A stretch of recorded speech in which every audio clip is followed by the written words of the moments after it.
وہ نکلے میرے ظلمت خانے دل کے مکینوں میں، نہ پوچھ ان خرقہ پوشوں کی ارادت ہو دیکھ ان کو، نہ پوچھ ان خرقہ پوشوں کی ارادت ہو دیکھ ان کو، یدے بیضہ لے بیٹھے ہیں اپنی آستینوں میں۔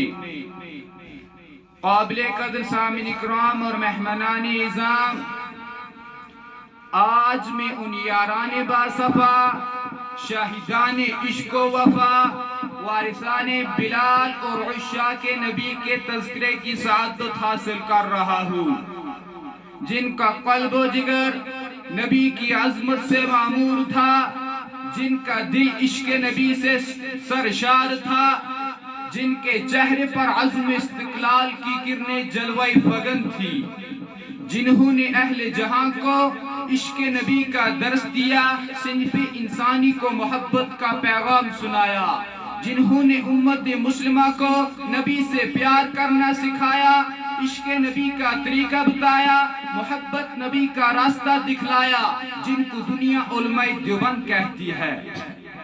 لیکن میرے عزیز دوستو، میں حیرانیت کی سمندر میں غرق سرگردہ و پریشان ہوں کہ اس قلیل وقت میں ایسے عظیم الشان وسیع بسیع موضوع پر کس طرح لب کشائی کر سکوں، جن کا غیروں نے بھی کھلے الفاظ میں اعتراف کیا ہے، ان کی کن کن گوشوں کو نو کے زبان پر لاؤں، اور ان کی کن کن خوبیوں کو بیان کروں، اور ان کی کن کن خصوصیات کو نظر انداز کروں، ان کی عشق نبی کے واقعات کا سیر کراؤں یا ان کے مجاہدانہ کردار کی روداد سناؤں، عشق نبی سے سرشار مولانا قاسم نانوتوی رحمت اللہ علیہ کی سفر حج کی منظر کشی کروں یا روزہ اطہر پر مولانا حسین احمد مدنی کی درس حدیث کی جھلک دکھاؤں، عشق نبی سے بیتاب مولانا گنگوہی رحمت اللہ علیہ کا دل کا تذکرہ کروں یا جنگ آزادی کے موقع پر علماء دیوبند عشق نبی کی تاریخ بتاؤں،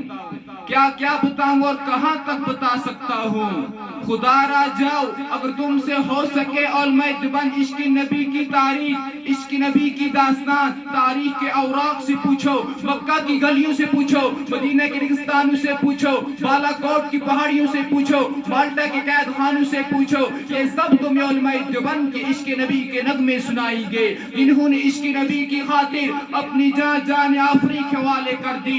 حق تو یہ ہے اگر سرزمین دیوبند پر علماء دیوبند کی شکل میں احسان خدا نہ ہوتا تو عشق نبی کا طریقہ معلوم نہ ہوتا، محبت نبی کا وجود نہ ہوتا، علماء دیوبند نہ ہوتے، ہمیں نبی سے پیار کرنا نہ آتا، علماء دیوبند نہ ہوتے، ہمیں نبی کو اپنی سینوں میں بسانا نہ آتا، نبی سے چمٹنا نہ آتا۔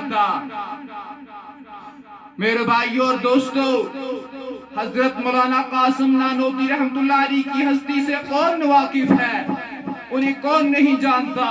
جو علماء دیوبند کے سب سے بڑے لیڈر، سب سے بڑے قائد اور سب سے بڑے رہنما ہیں، جب بیت اللہ حج کرنے کے لیے جاتے ہیں، مدینہ کی قریب پہنچتے ہیں، عشق نبی سے سرشار مولانا قاسم نانوتوی رحمت اللہ علیہ مدینہ سے 7 میل پہلے اپنا جوتا اتار لیتے ہیں۔ کسی نے کہا حضرت یہ پتھریلی زمین ہے، پیروں میں پتھر لگ جائیں گے، یہ پیروں کو تکلیف ہوگی، پیروں میں زخم آ جائے گا۔ فرمایا پتھروں کی کوئی بات نہیں، زخموں کی کوئی بات نہیں، میں جوتا اس لیے اتارتا ہوں شاید آج تو 1400 سال پہلے اس سرزمین پر رسول اللہ صلی اللہ علیہ وسلم کے نبوت والے قدم آئے ہوں۔ نانوتوی کا گستاخ جوتا کہیں رسول اللہ صلی اللہ علیہ وسلم کے قدموں پہ نہ آ جائے۔ اللہ اکبر، کیا عشق رسول تھا۔ ایک موقع پر حضرت مولانا قاسم نانوتوی رحمت اللہ علیہ کو انگریز گرفتار کرنے کے لیے آئے تو 3 دن روپوش ہو کر باہر نکل گئے۔ کسی نے کہا حضرت آپ 3 دن کے بعد باہر نکل آئے ہو، ابھی آپ پر وارنٹ باقی ہے، انگریز آپ کو پھانسی دے دے گا۔ تو حضرت مولانا قاسم نانوتوی رحمت اللہ علیہ نے عجیب بات بیان فرمائی، فرمایا میں 3 دن گرفتاری کے خوف سے نہیں چھپا تھا، مجھے جان کا کوئی خطرہ نہیں، مجھے جان کی کوئی پرواہ نہیں، اس کا کوئی غم نہیں، انگریز پکڑے یا پھانسی دے دے، اب میں ہرگز روپوش نہیں ہو سکتا۔ اور فرمایا خدا خدا کی قسم میں 3 دن بھی پوش نہ ہوتا اگر غار میں میرا پیغمبر 3 دن نہ رہا ہوتا. کئی پیغمبر کی سنت نہ چھوٹ جائے. اللہ کے عشق تھا رسول کا, کیا جذبہ تھا اتباع سنت کا, کیا شوق تھا تقلید پیغمبر کا. مسلمانوں ذرا سوچو تو وہ کون سی محبت تھی حضور کی جس نے حضرت مولانا قاسم نانوتوی رحمۃ اللہ علیہ کو نبی کا دیوانہ بنا دیا تھا.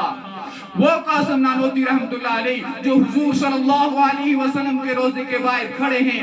کسی نے کہا اندر کیوں نہیں جاتے؟ فرمایا ابھی اندر جانے کی اجازت نہیں. جب اندر گئے تو مسکراتے ہوئے باہر آئے. کسی نے پوچھا کیا ہوا؟ فرمایا میرے آقا کا تو مجھ پہ اتنا کرم تھا کہ بر دیا دامن پھیلانے سے پہلے. یہ اتنا کرم یہ کیا سلسلہ ہے, نشہ رنگ لایا پلانے سے پہلے. اور حضرت مولانا قاسم نانوتوی رحمۃ اللہ علیہ نے روزے کو خطاب کر کے کہا تھا, ہزاروں بار تجھ پر اے مدینہ میں فدا ہوتا ہوں, ہزاروں بار تجھ پر اے مدینہ میں فدا ہوتا ہوں, اگر بس چلتا تو مر کر بھی نہ تجھ سے جدا ہوتا.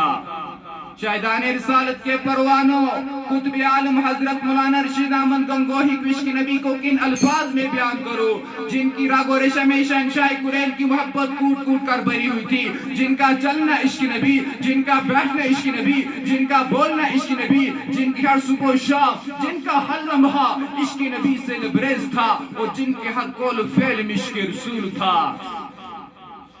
میرے بھائی اور دوستو, حضرت مولانا الیاس کانی جیسا عاشق رسول کون ہوگا؟ وہ تبلیغی جماعت کا بانی تھا, وہ تبلیغی جماعت کا آدمی تھا, وہ رسول اللہ صلی اللہ علیہ وسلم کی سنتوں کا عاشق تھا, پتلا دبلا انتہائی عاجزی کی ساری والا. جب تبلیغی جماعت کے پہلے پیغام کو لے کر پانی پت پہنچا, لوگوں نے اس کے تھپڑ مارے, گر گیا, ہوش آیا, کہنے لگا لوگوں ایک دن مسجد جانا ہوگا, وہاں جا کر نبی کی بات سننی ہوگی. انہوں نے تھپڑ کھائے, مارے اس لیے نہیں کھائی کہ وہ کمزور ہو گیا تھا, مارے اس لیے نہیں کھائی کہ وہ بے یار و مددگار ہو گیا تھا, بلکہ مارے اس لیے کھائی کہ کملی والے نے طائف کی گلیوں میں مارے کھائی تھی. اگر کملی والا طائف کی گلیوں میں مارے نہ کھاتا تو خدا کی قسم لیاز کبھی بھی لوگوں کی تھپڑے نہ کھاتا. وہ تو رسول اللہ صلی اللہ علیہ وسلم کی سنت پہ چلتا تھا.